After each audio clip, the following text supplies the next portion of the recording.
Kyle Korver, you know. Denials. Kawhi finds a cutting Montrezl Harrell, who tries to pack it with two hands. That was nice. Whoa. Gets turned away with two hands by Chris Boucher. You don't see Montrezl get blocked too much at the rim either. That's why that was nice right there. Chris Boucher. The Raptors are at it again. Great little finds that we don't know about. I wish I could have got a two-hand block when I played. Yeah, but how about when you catch it after you block it? Right, exactly. See, the thing about a good block is your team has to get the block, right? So they don't retain possession. So sorry, not the best block of the week. You got to retain possession on the block. Two-handed blocks are pretty fun. Man, that's. Come on, Mark, get your paws out. I wish I had any of those, just one in my highlight. I played the game 30 years. You didn't block anybody? High school, junior high, You're not that old. Come on, man. I don't think I've got one two-handed block. Miss common sense. Second quarter in San Antonio. DeJounte Murray and Trey Lyles have some trouble with the inbound. Right here? That's my question to you. He threw it in, and he stepped See, out. he didn't get it. Right, he's like, wait, no. See, he inbounds it. He inbounded, but he doesn't realize it. He thinks that he just is right. And he's like, no, you can't. Oh, my. We've seen some crazy plays. We've had some inbounding trouble in the last 2 weeks. Bledsoe just dribbled the ball in. Just walked out and just, Westbrook just grabs the ball and started walking. Yep. I think part of it is because the sideline's so close. They're like, wait, was I out of bounds? Was he out of bounds? This was crazy. Yeah. The ball is in bounds. Hey, y'all, this is pickup game. Hey, I got you. You get over there. All right, let's go. By the way, that was like crazy, like Kevin Durant, Russell Westbrook time, right? When they were like really going at each other, and he was like, That is really funny. Make athleticism. Donovan Mitchell continues to impress. So first he had this massive slam hung in the air. Then later, watch this nice little drive and dish to Mike Conley here. Oh, that's a slam, yeah. Gotta replay that. Gotta give it one more look. Okay. Two more looks. It deserves many looks. Many looks. All right, here's the dish and go to Conley. That, right? So, see, I wanted to get to that. Do you think, Jackie, this would be Donovan Mitchell's first All-Star nod this season? I absolutely do. I thought so preseason. And, Conley struggled early, but I think he's going to find his rhythm, and I think they're going to be a really dangerous backcourt. He's going to put up the numbers. He's going to put up All-Star numbers, and Utah's going to need to be represented. I would hope so. It's going to be close because we're going to have a lot of new All-Stars, I believe. That's true. You got to say Luka Doncic. Yep. He's going to be there. Got to maybe Devin Booker. Yep. I think he's got a shot, so it's going to be close. Interesting. Missed buckets mid-third quarter here in LA last night. So the Clippers have like 10 cracks at it, but they cannot get a bucket. All right, we got to speed up because there were so many, you can't even do it in real time. And all good looks, too. Yep. And People forget this is the defending champs. Put some respect on their name, even though they don't have Kawhi. These guys got championship experience. Absolutely, but they didn't have Kyle Lowry last night. They didn't have Pascal Siakam last night, and that, to me, is what makes the last two nights really so impressive. They beat the Lakers. They really, I'm sorry, Ibaka is the one who is out. Pascal obviously has been gangbusters. People have written them off. But these guys lead the league, and teams shoot 40% against them. They're the best defensive team in the league. They've been phenomenal. And again, what they did here in LA with that back-to-back, even though they didn't win last night, I was at that game. Nick Nurse is a great coach. Van Vliet is a starting point guard in this league. Absolutely. Playing off the bench behind Lowry. Well, he's getting all those shots now that Kawhi's gone. He's not going anywhere. Little kung fu. So Matt Celtics showed this earlier. Yeah, it was an accident. Nobody says it wasn't an accident. But I did want to know, Paul, if you were involved. This is an accident. I mean, I went up with my knee. I mean, I'm supposed to, I can't. The knee goes up when you go up, and he jumped in the way. He jumped in front of you with his groin? How do I know that the trajectory of his body is going to jump into me? If I come off the ground first, then he jumps into me. So, I mean... You know what this is, though? This is what you know it is. This is why guys don't like to take charges. Admit it, right? Admit it. This is why you guys never like to take charges. I mean, he didn't try to take a charge here. He just jumped in. Well, that one, I don't know. I just, have to put him in the basket. Mark is smart. This is what he does.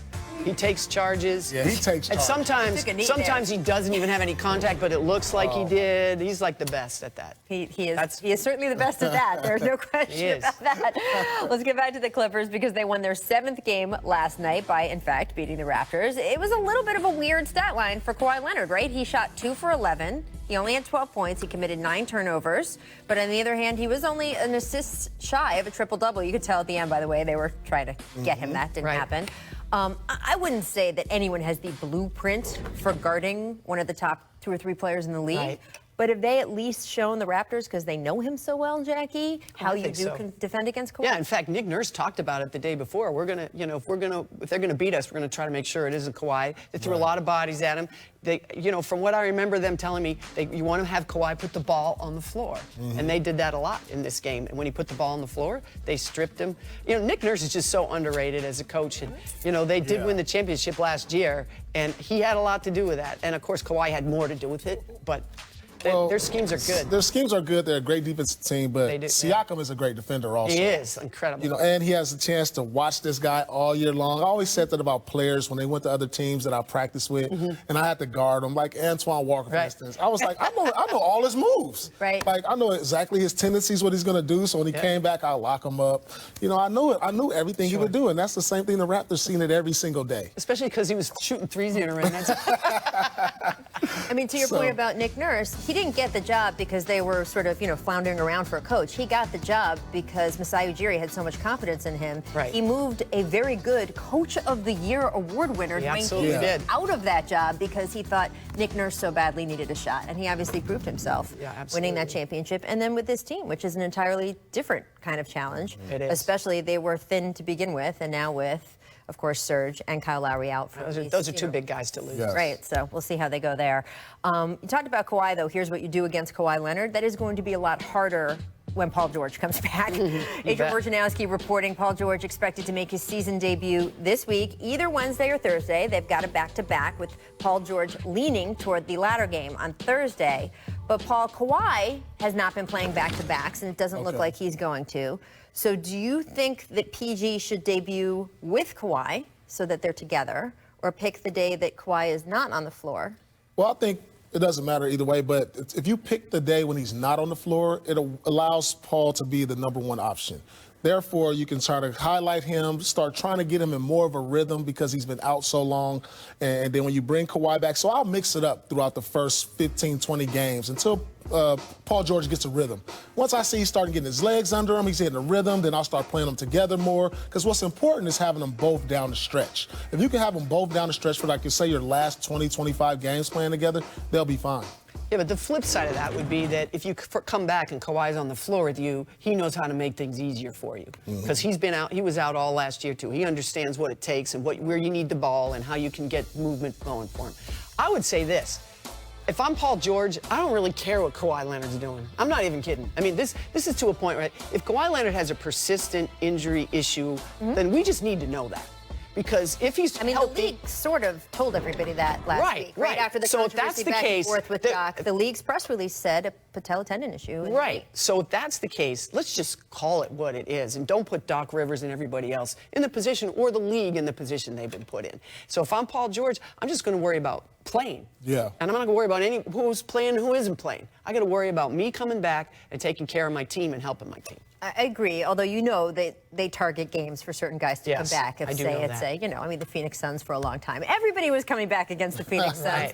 Now, to the Suns' credit, to Monty Williams' credit, nobody wants to come back against the Phoenix Suns. They're playing really great. We'll see, but it is a back-to-back Wednesday, Thursday. Only one of those games is a national television game, so I would assume, I don't know anything, Kawhi has played the second night of the back-to-back most recently, but I would assume perhaps this week that the Clippers would be encouraged, if he's only going to play one of those games, to pick the national TV game. If you're placing bets on when he's going to play, we'll have to see.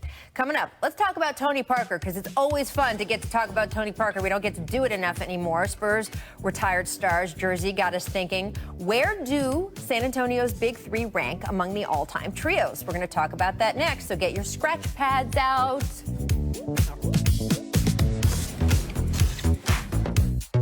Whether his playing schedule should line up with Kawhi's and how.